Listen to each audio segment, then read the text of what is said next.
we're doing an avatar challenge. Pick your first face. Pick your 10th hair. I'm just gonna count. Okay, after counting, I have this hair. Pick your second hat. Oh my god.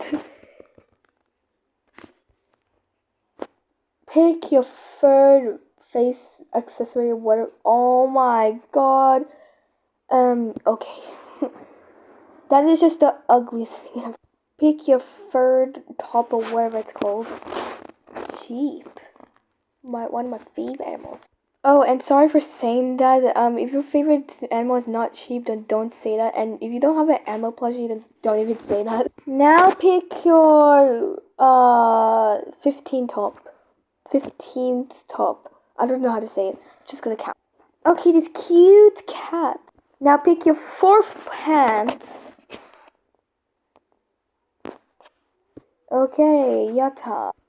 This is so bad. Now it's better.